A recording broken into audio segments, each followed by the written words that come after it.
Buenos días a todos. Estamos muy contentos de estar con ustedes hoy.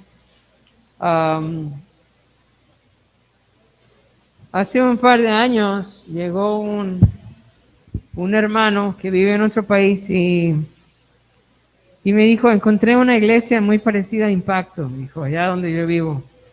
¿De verdad? Le dije, sí, me dijo, mira, cantamos las mismas canciones. La predicación es muy parecida. Hasta la gente se parece, dice. ¿Cómo? Solo es que es en otro idioma la iglesia, pero muy parecida. Y yo estaba pensando, ¿cómo puede ser eso? ¿Cómo puede ser que una iglesia en otro país sea muy parecida a nuestra iglesia? Hoy en día las iglesias son muy diferentes unas de otras. La forma en cómo se canta, la forma en cómo se predica es muy diferente. Algunas iglesias son muy oscuras ahora, ¿verdad? Tienen las luces apagadas. Los pastores a veces se visten de maneras diferentes, con jeans y todo eso, ¿no? Y pelo parado y diferentes formas. Pero cuando lo pensamos, si todas las iglesias tomaran como base la escritura para tomar decisiones en cuanto a cómo debe ser la iglesia, ¿ustedes creen que la iglesia se parecería una con otra o serían siempre muy diferentes? Si todos tomamos la misma base, hermanos, para la toma de decisiones en cuanto a la iglesia sería muy, muy parecida.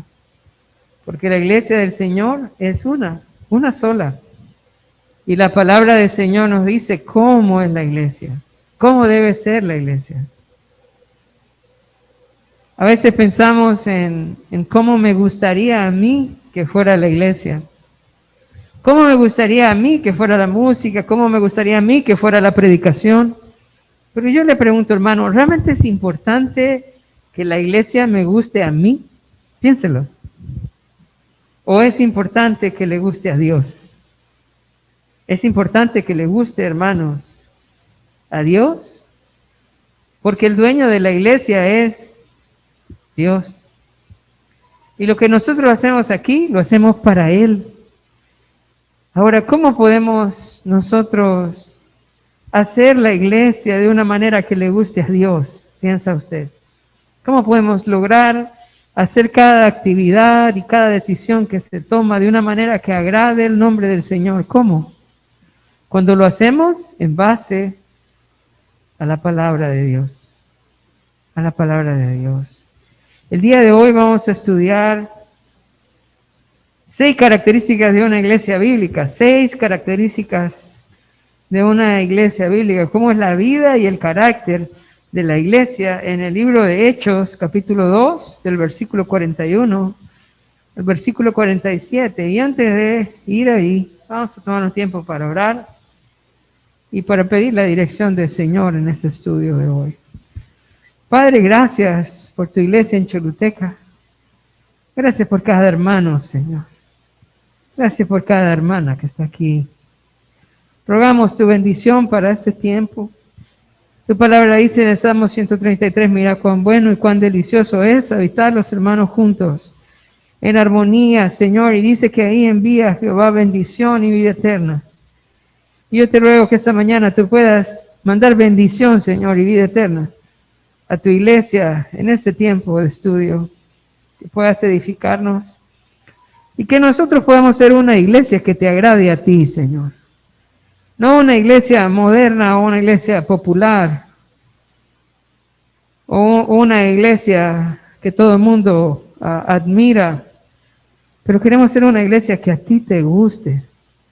Ayúdanos a descubrir cómo es esta iglesia en la que tú te agradas. En el nombre de nuestro Señor Jesucristo oramos. Amén.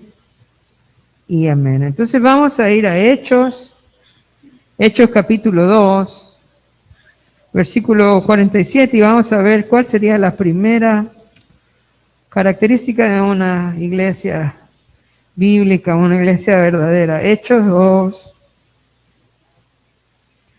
40, vamos a leer el versículo 41. Mira lo que dice. Hechos 2:41.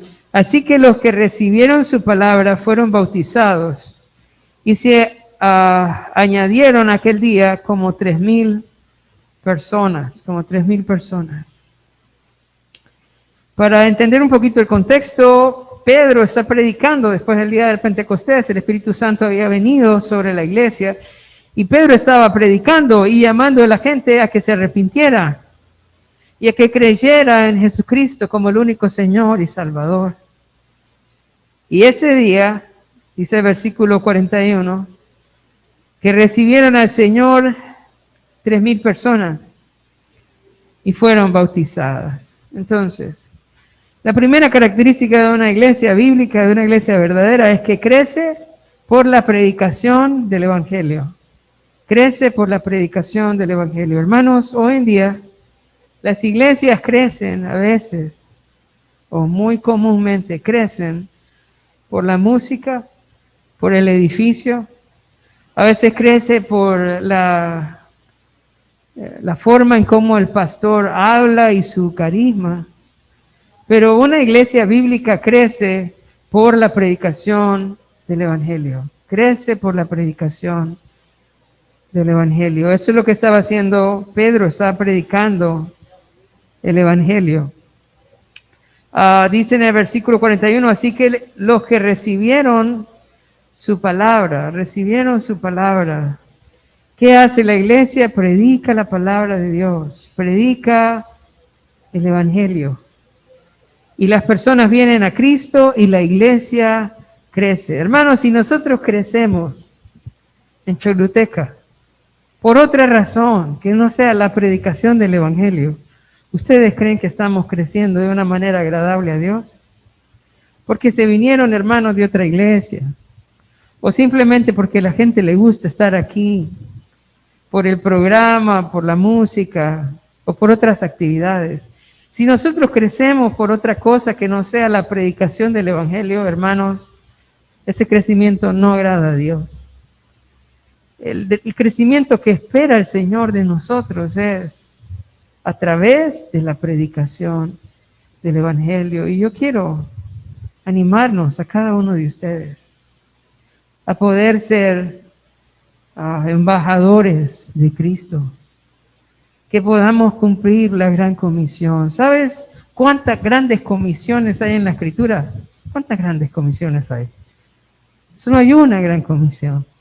Por tanto, id y sed discípulos de todas las naciones, bautizándoles en el nombre del Padre, del Hijo y del Espíritu Santo. ¿Cuántas cosas le ha pedido el Señor a la iglesia? ¿Sabes? Le ha pedido una sola cosa. ¿Y cuál es una sola cosa que le ha pedido? Que vaya y lleve el Evangelio a toda criatura. Este es nuestro trabajo. Hoy en día la iglesia hace muchas actividades, tiene muchos proyectos, pero no predica el Evangelio. Y por eso no crece de una manera bíblica.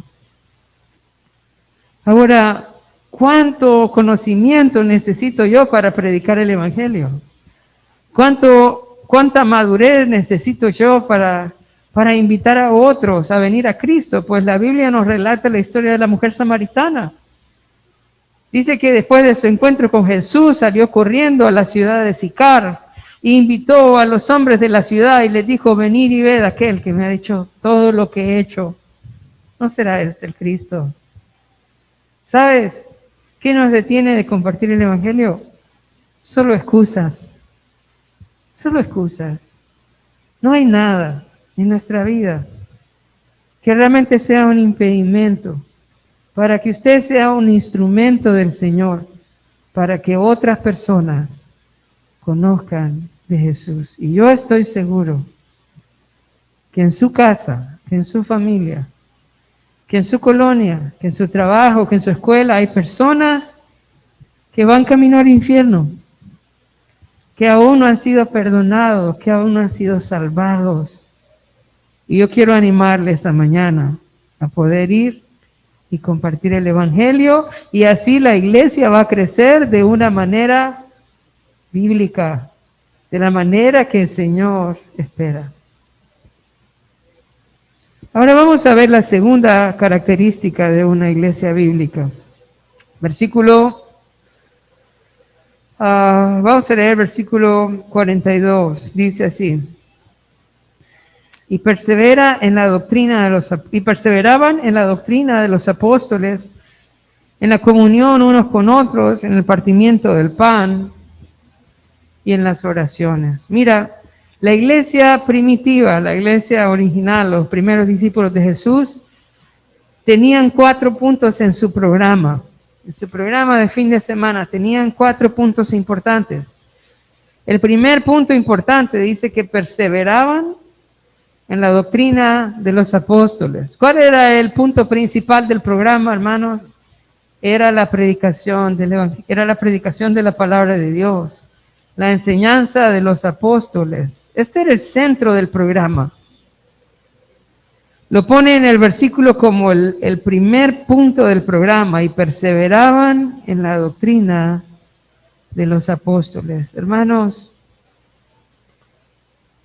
la razón principal por la cual nosotros nos reunimos cada domingo es para estudiar la palabra de Dios. Es para estudiar la doctrina apostólica, abrir la escritura y estudiar lo que los apóstoles del Señor han encomendado a la iglesia. Eso es lo que nosotros hacemos cada domingo. Si nosotros, hermanos, hacemos otra cosa como el centro de nuestro programa, estamos mal. Realmente el centro de nuestro programa debe ser el estudio de la palabra de Dios. A veces nuestro programa, las cosas que nos motivan más no es el estudio de la palabra, a veces es la música. En muchas iglesias se canta más de lo que se predica, ¿verdad? Y se canta 1 hora y se predica 25 minutos y no es la Biblia. Pero la iglesia del Señor nunca fue así. La iglesia del Señor tenía en el centro el estudio de la palabra de Dios.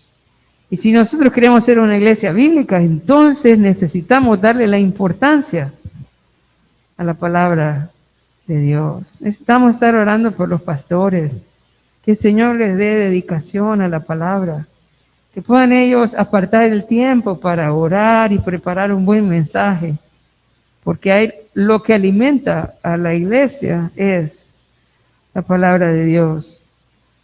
La segunda cosa que hacía la iglesia, mira lo que dice: y perseveraban en la doctrina de los apóstoles, en la comunión unos con otros. Otra parte importante de la vida de la iglesia era pasar tiempo juntos. Se reunían no como para un evento en donde vienen y cantan y predican y se van. No, eso no era la iglesia primitiva. La iglesia primitiva, una parte importante era platicar con los hermanos, conocerlos, hablar con ellos, verlos a los ojos. Así que si usted es de las personas que viene tarde y se va temprano, yo quiero animarlo a quedarse un poco más y a venir un poco más temprano para que pueda conocer a sus hermanos. Esto era una parte importante del programa. Dice: y perseveraban en la doctrina de los apóstoles, en la comunión unos con otros, y luego dice: en el partimiento del pan. Otra parte importante del programa era la Santa Cena. Celebraban la Santa Cena, y no como nosotros que la celebramos una vez al mes. Realmente en la iglesia primitiva la celebraban todos los días recordaban el sacrificio del Señor a través de la Santa Cena. Y por último dice: y en las oraciones. Esta era la otra parte del programa. Entonces, estudiar la Escritura, pasar tiempo juntos, tomar la cena del Señor y orar juntos. Esto era la liturgia de la iglesia primitiva. Esto es lo que la iglesia hacía. Si ves, no hay nada como extraordinario en el programa. No hay nada emocionante así como despampanante en el programa, no. El programa de la iglesia primitiva era bien sencillo. ¿A qué se reunían los hermanos? Bueno, a estudiar la Escritura, ¿verdad? A pasar tiempo juntos, a recordar el sacrificio del Señor a través de la Santa Cena y a orar juntos. Esto es la iglesia. Y yo te pregunto, ¿te gusta? A mí me gusta. Pero lo más importante no es si a usted le gusta o a mí me gusta. Yo creo que al Señor le gusta. Esto es la iglesia. Esta es la iglesia que el Señor estableció. Y eso era lo que hacían los primeros creyentes. Y eso es lo que nosotros debemos perseverar en hacer. Ahora vamos a pensar en cuanto a su liderazgo. ¿Cómo eran los líderes de la iglesia? En el versículo 43. Y sobrevino temor a toda persona, y muchas maravillas y señales eran hechas por los apóstoles. Algo especial es que la iglesia primitiva era pastoreada por los apóstoles en ese momento. Los apóstoles del Señor estaban vivos y ellos cuidaban de la iglesia. Hoy en día nosotros no tenemos apóstoles. Los apóstoles del Señor murieron. El último que teníamos era Juan. Y ahora lo único que tenemos de ellos son los libros que dejaron en el Nuevo Testamento. Y a través de su enseñanza es lo que nosotros predicamos cada domingo. Ahora, ¿cómo sabemos si el líder o los líderes de la iglesia realmente tienen el respaldo del Señor? Aquí en el versículo 43 dice, y sobrevino temor a toda persona, y muchas maravillas y señales eran hechas por los apóstoles. Ellos hacían maravillas y señales. Los apóstoles, Dios les dio la gracia para hacer maravillas y señales. Pero a los pastores, hermanos, no. Entonces los pastores no hacen maravillas y señales, y esta mañana no tengo ninguna maravilla ni señal que mostrarles. Ahora el Nuevo Testamento sí nos dice cómo podemos nosotros reconocer hoy en día los siervos del Señor. Y vamos a ir a 2 de Timoteo, capítulo 1, versículo 13. Segunda de Timoteo,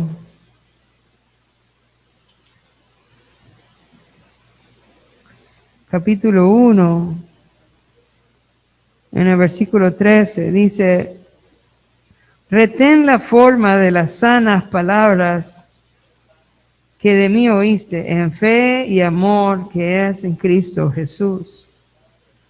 Dice, retén la forma de las sanas palabras que de mí oíste, en la fe y amor que es en Cristo Jesús. Entonces, ¿cuáles son las características de un siervo de Dios? Es que retiene las sanas palabras, la forma, dice, de las sanas palabras que ha oído de parte del Señor. En este caso está hablando Pablo a Timoteo y le está diciendo, retén la forma de las sanas palabras que de mí oíste. ¿Y cuál es la idea de esa forma de las sanas palabras? Forma de las sanas palabras. Por un lado, está hablando cuando habla de la forma, está hablando del estándar.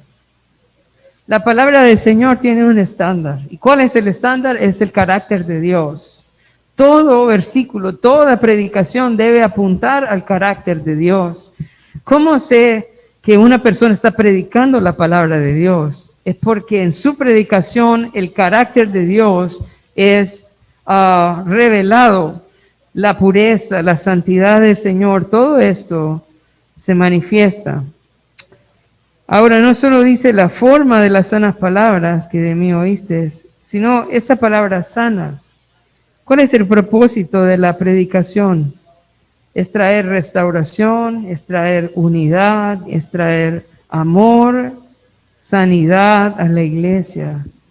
Cuando esa persona enseña, por un lado apunta al carácter de Dios y por otro lado tiene el propósito de traer sanidad, edificación y unidad a la iglesia. Más adelante, en 2 Timoteo, también en capítulo 3, en el versículo 10, Pablo le dice a Timoteo, pero tú has seguido mi doctrina Y luego dice conducta, propósito, fe, longanimidad, amor, paciencia. No basta solo con tener una buena doctrina, sino que también los siervos del Señor deben tener, además de una buena doctrina, dice el pasaje, deben tener una buena conducta. Propósito, fe, longanimidad, amor y paciencia. Además de ser una persona pegada a la palabra, también tiene que manifestar el carácter del Señor en su vida. Y cuando usted ve a una persona que ama la palabra de Dios, que se mantiene en la forma y en las sanas palabras del Señor, y que a la vez practica esa palabra del Señor en su conducta, en la forma en cómo vive, hermano, usted está delante de un siervo del Señor. Usted está delante de un verdadero maestro. No solo una persona que conoce la palabra de Dios, sino también una persona que practica la palabra de Dios. Y este es el verdadero liderazgo bíblico. No se trata de capacidad, pero se trata de una relación con el Señor, en donde esta persona conoce la palabra de Dios, pero por otro lado también practica la palabra de Dios. Entonces vamos a volver a Hechos y vamos a seguir viendo las características de una iglesia bíblica. Primero, crece por el Evangelio. Segundo, persevera en la liturgia bíblica. Tercero, tiene un liderazgo que es ejemplo en la congregación. Y cuarto, vamos a hablar de su vida cotidiana. ¿Cómo es la vida de la iglesia? En el versículo 44 al versículo 45 dice: todos los que habían creído estaban juntos y tenían en común todas las cosas, y vendían sus propiedades y sus bienes y lo repartían a todos según la necesidad de cada uno. Entonces vemos acá cómo era la vida de la iglesia. Dice que todos los que habían creído estaban juntos y que tenían en común todas las cosas. Y luego dice en el 45 que vendían sus propiedades y sus bienes y lo repartían a todos según la necesidad de cada uno. ¿De qué está hablando este pasaje? Está hablando de la unidad y del amor que viene a la vida de la persona que cree. Y dice que ellos querían estar juntos y que las cosas de uno eran de los demás, tenían en común todas las cosas. El día de hoy pues me vine a Jalón, ¿verdad? Con don Rufino, pero pues yo estoy feliz que el carro es de él porque él echa combustible, ¿verdad? Y si él tiene carro, pues yo tengo carro también. Y creo que así es la vida de la iglesia, hermanos. Es donde, pues mis cosas, lo que el Señor me ha dado a mí, es para servir a los demás.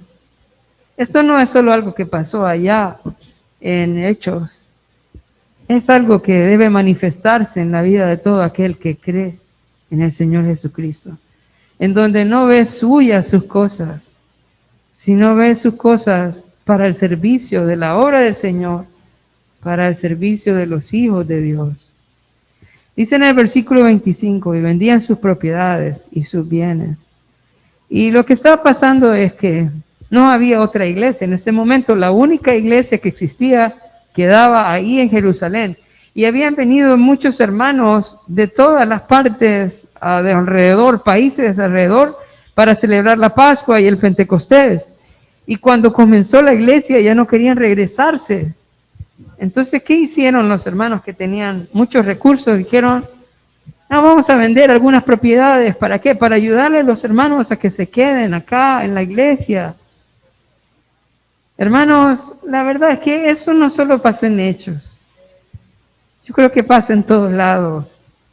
Hermanos que Dios pone en su corazón deshacerse de propiedades y de bienes para ayudar a la obra de Dios. Eso es común. Yo lo he visto en San Pedro cuando fui pastor allá. lo he visto en Tegucigalpa también, en muchos lugares, donde Dios toca los corazones de los hermanos. ¿Para qué? Para que apoyen la obra del Señor y que apoyen también a los hermanos para poder quedar en la iglesia. Y eso es normal, así esto era la vida cotidiana de la iglesia. Entonces, estaban juntos, tenían en común todas las cosas. Esto no era la fuerza también, no era algo así como, vamos a ver a qué hermano va a vender su propiedad, ¿verdad? No era así. Era algo del corazón, algo que Dios producía. Entonces vendían sus propiedades, había generosidad. Y esto, hermanos, también es una característica de una persona que ha nacido de nuevo. Antes, cuando no teníamos al Señor, ¿para qué vivíamos? Para acumular aquí, eso era nuestra vida, lo que pudiésemos conseguir aquí, una casa más grande, más carros, ¿verdad? Más dinero. Ahora que tenemos al Señor, ¿para qué vivimos, hermanos? ¿Para qué? Pues vivimos para el Señor, para su gloria, ¿verdad? Y la generosidad, hermanos, es una virtud que viene a la vida de todo aquel que cree. Si ustedes recuerdan, Zaqueo, cuando Jesús llegó a su casa, ¿qué dijo Zaqueo? Sacó sus riquezas. ¿Para qué? Para devolver a los que les había robado y para dar a los pobres. ¿Por qué? Porque un corazón que viene a Cristo se convierte en un corazón generoso. Y eso es lo que nosotros vemos en la iglesia primitiva. Y luego dice que repartían según la necesidad. Esto es importante, había sabiduría para repartir. Había sabiduría para repartir la ayuda. Hermanos, tampoco se trata de solo dar.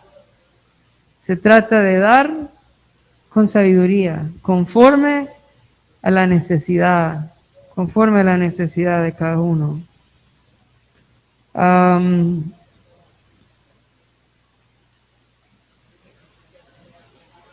Vamos a ver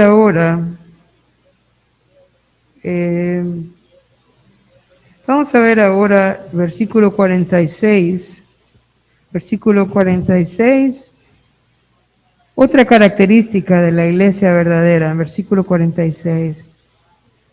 Dice, y perseveraban unánimes cada día en el templo, y partiendo el pan en las casas comían juntos con alegría y sencillez de corazón. Dice, otra de las características de la iglesia bíblica es que perseveraban en estar juntos, perseveraban unánimes. Cada día, dice, en el templo y partiendo el pan en las casas, comían juntos con alegría y sencillez de corazón. Ese versículo 46, cuando dice que perseveraban unánimes cada día en el templo, perseveraban unánimes cada día en el templo, significa que no se congregaban solo los domingos. ¿Cada cuánto se congregaban? Dice el versículo 46. Dice, perseveraban unánimes, dice, cada día en el templo. Hermanos, ¿cuántos se quejan a veces? Dice, ay, no, ir otra vez a la iglesia. ¿Sí? Hermanos, la iglesia primitiva se congregaba todos los días en el templo. Y no solamente se congregaba todos los días en el templo, sino que dice también en el versículo 46, y perseveraban unánimes cada día en el templo y partiendo el pan, ¿dónde? En las casas. Entonces se congregaban todos los días. Y no solo se congregaban todos los días, se congregaban 2 veces al día. ¿Qué le parece? Y a veces uno siente que solo pasa en la iglesia. No. La iglesia primitiva pasaba juntos, orando, pasaban juntos todos los días. Por un lado se congregaban en el templo y por otro lado convirtieron sus casas en centros de adoración. Dijeron, esta casa va a ser para recibir los hermanos, para adorar al Señor. Esta era la iglesia primitiva. Entonces, perseveraban en congregarse. Y yo sé que ahorita, en este tiempo de la pandemia, ¿verdad? Da temor congregarse, ¿verdad? Da temor congregarse. Y de pronto hay algunos hermanos que han dejado de congregarse en este tiempo. Sin embargo, algo muy importante es que nosotros como cristianos estemos juntos. Es algo que nos va a ayudar a poder continuar en nuestra relación con el Señor. Hubieron unos cristianos en los 1700 que les llamaban los puritanos, y ellos hablaban de medios de gracia que aparecen en la Escritura, prácticas cristianas que nos ayudan a crecer en nuestra relación con Dios. Y ellos hablaban de 3 medios de gracia, principalmente. El primero, en la palabra, la meditación de la palabra. El segundo era la oración. ¿Y saben cuál era el tercer medio de gracia? Congregarse. En la comunión de los santos. Si hay algo que va a traer a nosotros crecimiento espiritual, es estar con los hermanos, estar juntos. Yo no sé cuántos de ustedes les ha pasado que vienen acá sin fuerzas, sin ánimo, y vienen y el Señor les anima a través de los hermanos y regresan a casa animados. ¿Por qué? Porque este es un medio de gracia que el Señor ha establecido, y así era la iglesia primitiva. Ellos perseveraban en congregarse en el templo y luego en las casas. Dice en el versículo 46, y perseveraban unánimes. La palabra unánime significa una solamente. Tenían una solamente. Ahora, ¿cómo podemos tener todos nosotros una solamente, hermanos? ¿Cómo podemos tener una solamente todos? Si mi mamá siempre dijo que cada mente es un mundo, ¿verdad? Pero ¿cómo es que nosotros como iglesia podemos tener una solamente? ¿Cómo? Cuando todos pensamos conforme a la palabra de Dios. Entonces tenemos una solamente, y así eran los hermanos de la iglesia primitiva. Dice, perseveraban unánimes cada día en el templo y partiendo el pan en las casas, comían juntos. Y luego dice que comían juntos con alegría y sencillez de corazón. Hermanos, comer juntos es importante. Algunos dicen, no, vamos a reunirnos en la casa, pero solo vamos a orar y vamos a leer la Biblia y no vamos a comer. Bueno, hermanos, la iglesia primitiva no era así. Siempre comían algo. Pero dice que comían, dice en el versículo 46, con alegría y sencillez de corazón. Y el Señor hace algo cuando comemos juntos. Aunque sean churros, no importa. Con alegría y sencillez de corazón. Y si usted se va a reunir con sus hermanos, lleve ahí una bolsa de semitas. ¿Sabe? El Señor bendice eso. Así era la iglesia. La iglesia se reunía y trataban, y ahí van ya la merienda de los niños. En práctica ya lo que estamos viendo. Ahora vamos a ver la última característica. Entonces, la primera característica, crece por el Evangelio. 2, persevera en la liturgia bíblica. 3, su liderazgo es ejemplo. 4, su vida cotidiana es estar juntos, apoyarse. 5, persevera en congregarse. Y vamos a ver la última. 6, impacta con su testimonio. Versículo 47 dice, alabando a Dios y teniendo favor con todo el pueblo, y el Señor añadía cada día a la iglesia los que habían de ser salvos. Dice acá en el versículo 47 que los hermanos alababan a Dios y que Dios les había dado favor con el pueblo. La gente hablaba bien de ellos.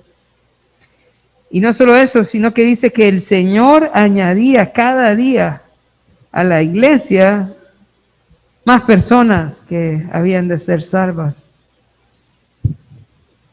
Hoy en día, hermanos, la gente tiene temor, tiene miedo, ¿verdad? Por todo lo que está pasando. Recuerdo a una persona que me dijo, pastor, hay que orar que el Señor tome control de la pandemia. Me dijo, hay que orar que el Señor tome. Y yo le dije, hermano, ¿y quién cree que la está controlando? No fue el que la mandó, ¿verdad? No es él quien tiene el control de la pandemia ahora, sí él la tiene ahora. Nosotros como cristianos debemos estar atemorizados por eso, no. Debemos ser prudentes, pero no debemos de tener miedo. Y cuando la gente vea en nosotros, hermanos, una iglesia que alaba al Señor en medio de la dificultad, ¿sabe qué va a hacer el Señor? Va a añadir a la iglesia los que han de ser salvos. Un mundo asustado en el que nosotros vivimos, un mundo lleno de temor, en el que nosotros vivimos hoy, necesita ver a una iglesia que confía en el Señor, que alaba al Señor, que vive para el Señor. ¿Y qué va a hacer el Señor? El Señor va a añadir a la iglesia los que han de ser salvos. Dice ese pasaje que el Señor añadía a la iglesia en esta palabra que se traduce en Reina Valera, iglesia. Dice realmente, es una frase que significa añadía al lugar. No aparece la palabra eclesia, aparece una frase que en griego es epitu autu o auto, que significa añadía a ese lugar. Muchas personas dicen, no, la iglesia no necesita reunirse, podemos nosotros ver el servicio desde la computadora y todo eso. Pero la verdad es que nosotros necesitamos estar juntos. Y donde el cuerpo del Señor se junte, ahí el Señor va a añadir los que han de ser salvos. Donde nosotros estemos reunidos, porque la iglesia somos nosotros. Donde nosotros estemos reunidos, el lugar donde los santos del Señor se reúnen, allí el Señor va a enviar los que han de ser salvos. Y para terminar, solo quiero animarte a reflexionar en todas estas cosas, ¿verdad? ¿Qué tipo de iglesia somos? ¿Verdad? ¿Qué cosas estamos fallando? Hay algo de esta lista que yo sé que no es real en mi vida, que yo pueda en esta mañana comprometerme con el Señor y decir, no, yo quiero ser un miembro de la iglesia que glorifica al Señor viviendo de esta manera. Queremos ser una iglesia bíblica, una iglesia verdadera, una iglesia en donde se ve cada una de estas cosas. Y también, hermanos, si hay alguien acá, dice acá, y el Señor añadía cada día a la iglesia los que habían de ser salvos. Si hay alguien aquí esta mañana que todavía no es salvo, si hay alguien aquí esta mañana que está aquí porque el Señor lo trajo, pero no se ha arrepentido de sus pecados y no ha reconocido a Jesús como Señor de su vida, por lo menos de una manera real, porque uno puede decir, yo ya acepté al Señor y vivir como un impío, pero tu vida habla más fuerte que tus palabras. Si aún no has recibido a Cristo como Señor y Salvador, de pronto el Señor te trajo esta mañana a este lugar para que seas salvo. Yo quiero animarte ahí donde estás, a poder decirle al Señor que te perdone tus pecados, que entre en tu corazón. Y quiero animarte también a hablar con alguno de los pastores o de los líderes de la iglesia para hablar de esta decisión de seguir a Jesús. Hermanos, que el Señor nos ayude a ser una iglesia bíblica. Vamos a orar y terminar este tiempo de estudio. Padre, gracias. Gracias por esta mañana, gracias por tu palabra. Gracias porque nos has dejado en ella instrucciones de cómo debe ser la iglesia, Señor. Ayúdanos a ser una iglesia pegada a tu palabra. Que estemos lo más cerca, Señor, de tu diseño y de tu plan. Perdónanos, Señor, si hay cosas que nosotros no estamos haciendo bien. Ayúdanos cada día más a acercarnos a esa iglesia que tú quieres que seamos. Gracias por cada hermano. Y oro si hay alguien acá, Señor, que aún no es salvo, que tú concedas esta mañana arrepentimiento, que tú concedas, Señor, libertad y un anhelo de salvación, Señor, y que puedan ser añadidas más personas a este lugar. En el nombre de nuestro Señor Jesucristo oramos. Amén y amén.